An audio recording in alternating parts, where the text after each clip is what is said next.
Attention birders, bird watchers, and related civilians. It's time for Out There with the Birds, the podcast that's tastier than a deep-fried Twinkie and twice as nutritious, with your hosts, Ben Lizdas and Bill Thompson III. Out There with the Birds is supported by Swarovski Optic, makers of the amazing EL series of binoculars and the BTX spotting scope, which combines the magnification of a scope with the clarity and comfort of binocular vision. Learn more at SwarovskiOptic.com. That's Swarovski followed by optic with a K.com. Tamron camera lenses offer powerful performance that exceeds your imagination. Discover the full line of ultra telephoto zoom lenses at tinyurl.com/Tamron-BWD. Red Start Birding is your new resource for birding optics, gear, and expertise. Great birding starts at redstartbirding.com. And support also comes from the Reader Rendezvous Birding Adventures from Birdwatchers Digest. Come birding with us in our favorite places. Learn more at birdwatchersdigest.com/RR. And now, here they are, Bill and Ben.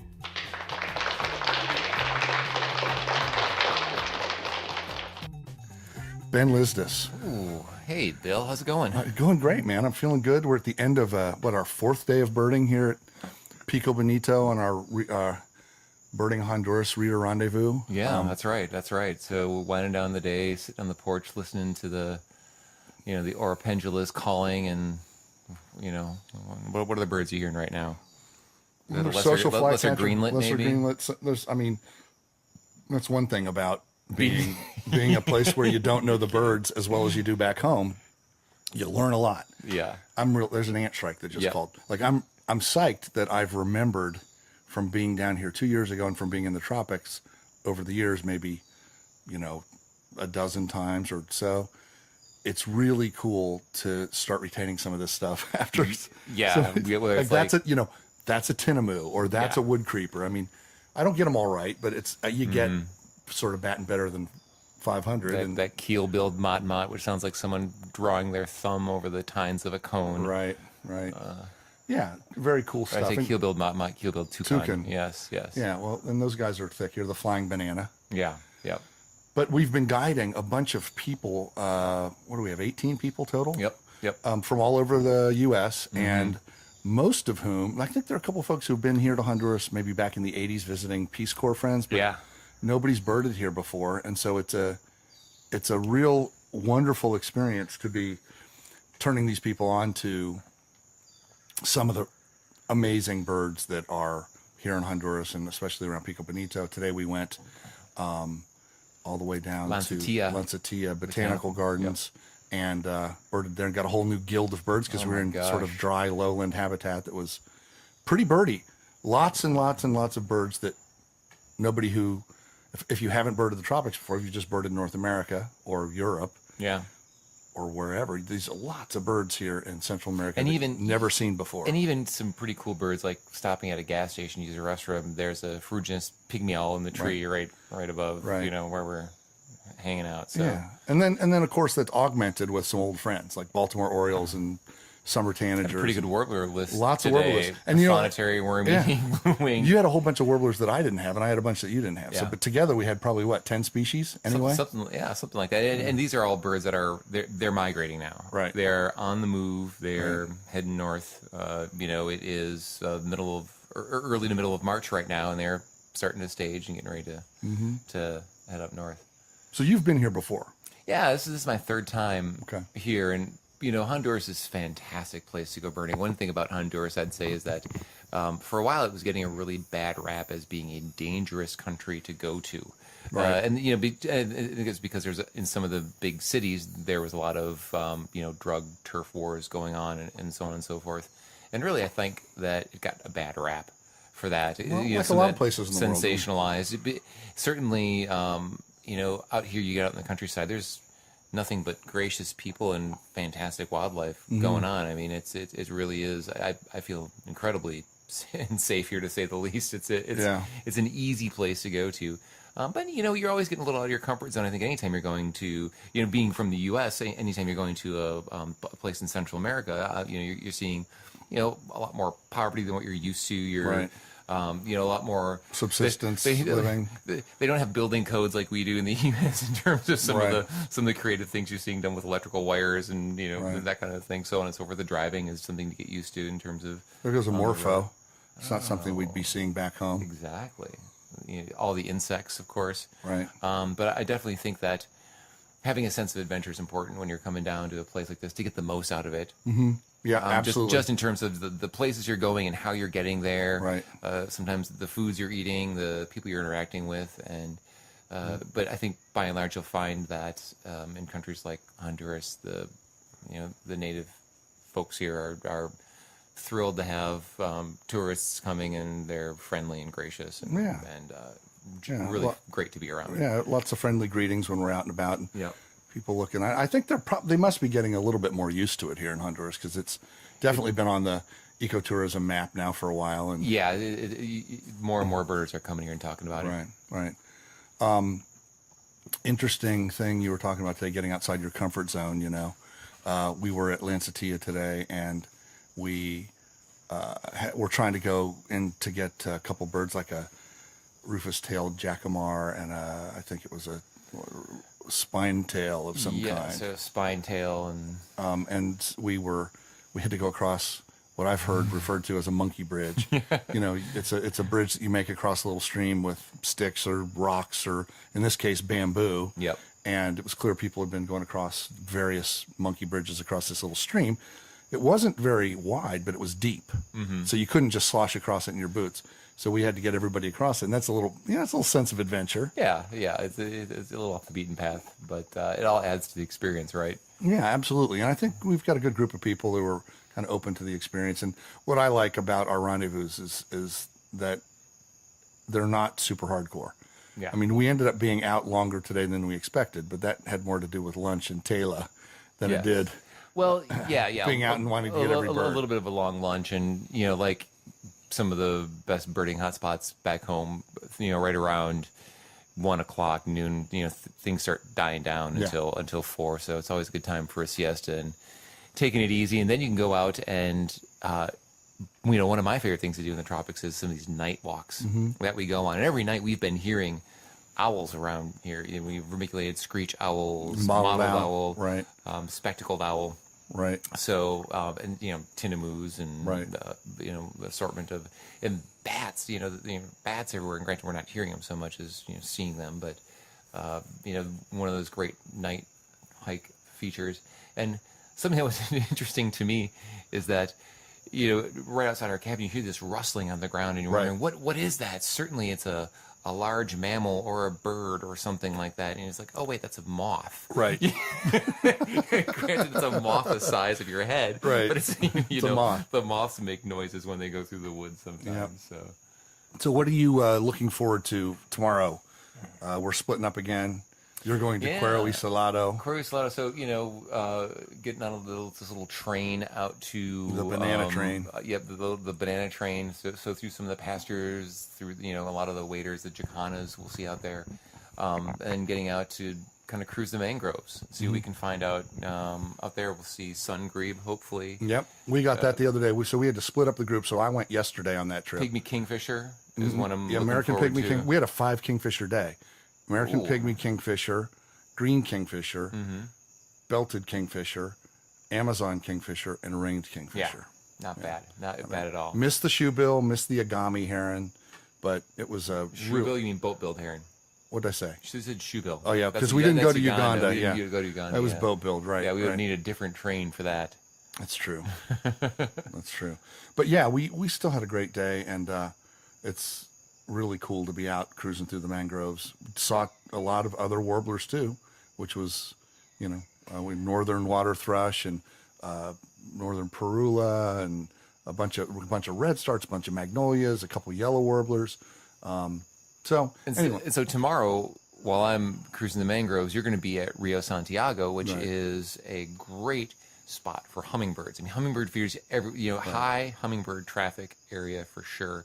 But this place specializes in hummingbirds. Yeah, we had 10 different species of hummingbirds, and it's one of those things that I always find hummingbirds one of the more difficult groups of birds to wrap my head around coming down to the tropics, because there's such diversity, and the names of the hummingbirds, they're poetic and they're beautiful and they're long, but I tend to kind of try to jumble them up together in my mind, whether it's a violet-crowned wood nymph or a purple-crested purple-crowned fairy, exactly, But you know, the diversity of hummingbirds is something down here that you get a taste of it in Southeast Arizona, back in the U.S. But boy, it really is something to behold, especially if you're at a place where they've set out feeders daily. Right, and it's cool because the hummingbirds divide up into a couple of different groups, really. They're the ones that come to feeders, and they're the ones that just don't come to feeders. Yeah. And I don't know whether that's because they're specialists on certain flowers or because they're small.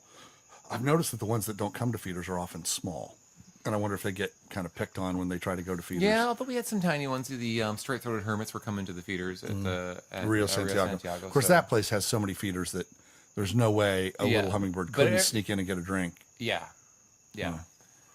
So we haven't done a tally yet, and we're still trying to figure out how to do this, how to go international. But how do you think the Out There with the Birds Global Big Year Challenge, TM, how do you think that's going? You know, I think, well, certainly I'm feeling good about our trip here to Honduras because I think that, you know, you've probably seen half a dozen species I haven't seen and vice versa. Right. So I think we're doing good here. I'm fretting about your trip to San Diego when you're at the San Diego Birding Festival because I know you just racked up on those western I did, but I species throttled there. back too because out of love for you, I appreciate that. I throttled back. really I appreciate didn't that. like jump in an Uber and go get all the surfbird and wandering tailor. And those are birds I'm not going to get. I wouldn't have done that for you, Bill. I know.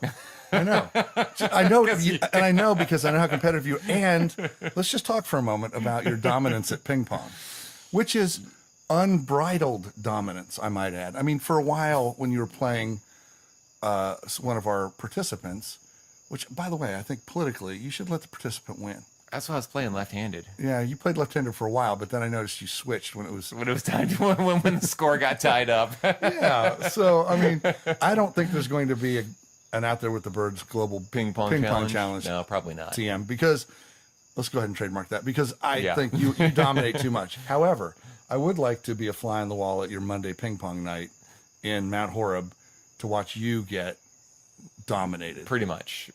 It all depends who you're playing with, you know. And mini ping pong. Yes, mini ping pong. Did you play with a mini ball and mini paddles too? Nope, regulation ball, regulation paddles. Table that's maybe like 2 feet by 3 feet. Okay, and you play doubles on that. You can play doubles triples? On that. I don't think that'd be a little too radical for my taste even. Now, do you guys do fisticuffs ever break out at those things? No, it's all usually pretty mellow. Okay. Yeah. Why would it be mellow? I don't know. You're just mellow guys. Yeah, they're just mellow people. Probably you're eating mellow cheese. That's right. Well, the sun's going down, and we'll probably record another segment of this podcast later in the week, maybe from one of the towers. I love the towers here at Pico Bonito. You climb up in a tower, you can see way down the valley above the Rio Coloradito. All the parrots and the parakeets kind of crossing the canopy of the forest in the evening, you know, going to their roosting spots. You know, in the morning, that's where you're going to see the catingas perched on top of the trees. Yep, and all the birds feeding in the fruiting trees and going across the valley, the flying bananas. I mean, it's just an awesome spectacle, and we're going to do a big sit up there in a few days too. That should be fun. While you're on a big hike. That's right. Okay. Yep. All right. Well, there comes one of the vehicles in. Probably just dropped off a bunch of new arrivals. Mm-hmm. You can hear it crunching the gravel. So Ben, let's enjoy the rest of this evening solitude, and then we've got to go push through the checklist, have dinner. Go on a night hike. Going on a night hike tonight. Yeah, red-eyed tree frogs. Right. Jaguars. Insect nets. Insect sheet. Jaguars. Jaguar. Owls. Potus. Bats.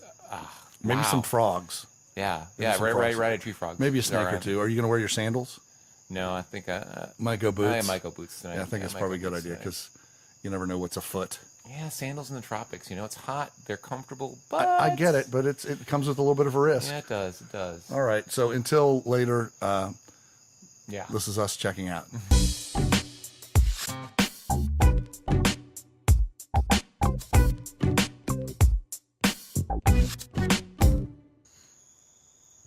All right, Ben, we're back for part 2 of our Pico Bonito podcast recording for Out There with the Birds. Yeah, Here we are. It's kind of a little bit of a muggy evening, but we had a great day today birding. Absolutely. Lancetilla Botanical Gardens, about an hour and a half drive from Pico here. Yeah. But since we recorded the last time, we got breaking news. Bum, bum, bum, that the owners of Pico Bonito, the lodge and spot Pico Bonito, are planning to close it down sometime in the near future. Very unsettling news. It's something that's been kind of out there hovering, because there was ownership in the U.S. and ownership in Honduras.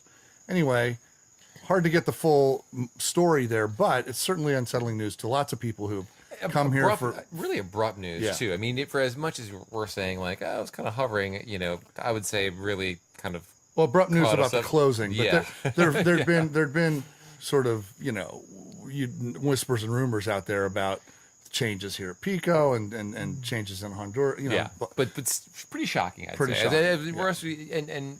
I guess being here when we hear this was kind of particularly resonates. We're here with the wonderful staff here, and you think of what James Adams, the manager here, has done with Pico Bonito. I mean, James kind of put it on the map through his hard work with birders in particular. I mean, this place didn't start out as a birding eco lodge, right? No, it started out as sort of a getaway spa for the rich and famous, a luxury eco lodge, if you will. But and now it's down to us. If you know who James is, he's not necessarily rubbing elbows with the rich and famous. He's pretty as down to earth as they get.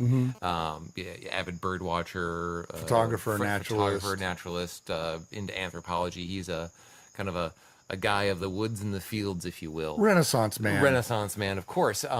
And so it's no wonder that he's in a place like this and sees the opportunity for people of a like mind to him to enjoy it and to appreciate it. And boy, for 17 years, almost 17 years, not quite 17 years, birds have been coming there and doing just that. Thanks to James and kind of seeing the value of it for the ecological. Yeah, impact. I remember when he started posting on Facebook years ago, early days, and people were like, "Wow, wait a minute, that's a jaguar photo." Yeah, that what the heck? How's this guy doing this? Yeah, or it was not photos birds, of a nest, snakes. Jaguar. Photos of a nest of toucans, or So he kind of got captured a lot of interest with his visuals and his storytelling, and that made people want to come here. And it's weird. Like, we're going to be here for a total of 15 days, I think. Yeah, I think 2 weeks. That's all right. And we have run into a veritable who's who of the natural history realm.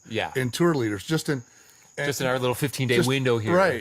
Right. So Fiona Reed, author of the Peterson Mammal Guide. Steve Shunk, author of the Woodpecker's Guide. Kevin Laughlin from Wildside. Eric Brunke is here. Victor Emanuel. And so it's been, sort of, hey, and of course all our friends among the guides who are here, Alex and Elmer and Olben and Older and Santos. Another thing when you think about what, the lodge has done here, it's brought up this great crew of guides, locals who were maybe doing work in the pineapple fields or, some other kind of more typical Honduran type of, economy type work. And these are people who just had developed a love of nature, took it and ran with it, and have turned into really some phenomenal guides. And I will say this too, in all the places I've been for birding and natural history around the world, I've been in some nice places. There aren't very many places that combine the incredible, right at your fingertips, natural history and nature experience with the impeccable sort of service. And I mean, this is the cuisine here is amazing. There's a spa, there's a great pool, there are well-maintained trails. The rooms are kept up. I mean, it's like above and beyond what most of us as birders are used to, So not only is it, if the lodge does indeed close, are we losing a jewel on the sort of Latin American, all of the Americas sort of birding travel ecotourism circuit, but they're losing this little gate that's kind of kept the world in a way for the last two and a half decades out of Pico Bonito National Park. Yeah. And at least up the Rio And by the world, you mean like, harvesting for timber or just hunting for sustenance hunting or trophy hunting. So conservation, really. I mean, Pico has really, and the work James has done is create a conservation ethic in the community here. Right. That Pico is a place to preserve for its ecological value as well as like its tourism value. And James has done a great job putting those dots together in terms of there's an economy in preserving things for tourists from all over the world to come and see, and this has value in preserving it, as opposed to harvesting it, etc. Right.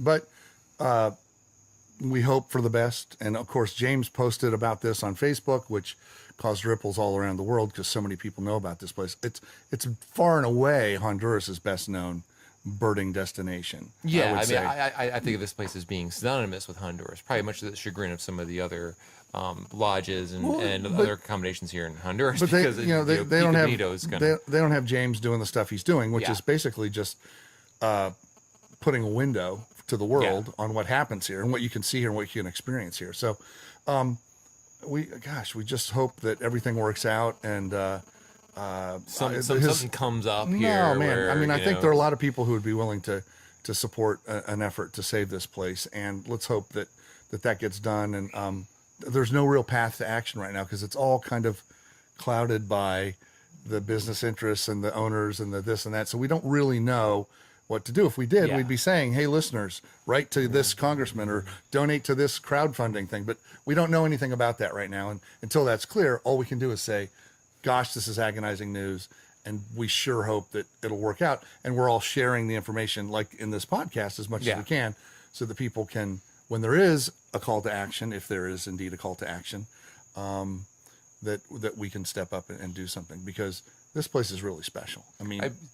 Case in point, the other night, Fiona, who is the mammal specialist who was visiting here, they're out netting bats and banding bats, I guess. And what they came across, was it 7 they trapped 7 species. I think they trapped 17 species or something like that, and 5 of them were new to Honduras. Yeah, 5 new species never before seen in Honduras, just in one night here at Pico. Yeah. So, all in a night's work. Right. And then last night, you and I were walking back after dinner, and another naturalist here, Roland, said, hey, you guys want to see a 7-foot boa? Sure, yeah. We went and saw a 7-foot boa at the edge of the woods here. So it's pretty just amazing. Just a cool place. Little tinamou calling in the distance and clay-colored, hear it? Yeah, the tinamou, So that's just so cool. Yeah. So we sure hope this place is going well. And that the people listening to this podcast someday can come back here and enjoy this in some version of its former self, perhaps. Yeah, we've enjoyed ourselves with our 2 groups of Reader Rendezvous people, and we got 3 more days of that get to come. Yep. So here, let's have a toast on our salvavidas. Chink. Here's to Pico Bonito, and long may it live, long may it reign. Yes, exactly. And I'm sure, whatever James' next steps are, he'll bring the spirit of that he brought and injected into this place to his next venture. And boy, I know that he will be someone who will not be falling off the radar, knowing him. For sure. So. Okay. All right, so everybody listening out there, thanks for listening. This is Bill and Ben on the front porch of the student housing at Pico Bonito. Cabins 30 and 40. That's right. Signing off next time, where I guess we'll be reporting stateside. Stop by for a cold salvavida if you're within hearing distance. And until then, take care, and we'll see you out there with the birds. And that's a wrap for this episode of Out There with the Birds. Special thanks to Swarovski, our optics sponsor. Learn more about their fine line of birding and lifestyle optics at SwarovskiOptic.com. That's Swarovski followed by optic.com. If you love to take photos of birds, Tamron telephoto camera lenses offer powerful performance that exceeds your imagination. Discover more at tinyurl.com/Tamron-BWD. Your source for the best birding optics is Red Start Birding. Great birding starts here. RedStartBirding.com. Finally, we're also supported by the wonderfully enriching Reader Rendezvous birding trips from Birdwatchers Digest. Your next birding adventure starts at birdwatchersdigest.com/RR. Tune in next time for some more audible emissions from these birding magicians, Bill and Ben. Until then, this is Phoebe reminding you to keep your timber doodles peantin' and your brown creepers creepin', and we'll see you out there with the birds.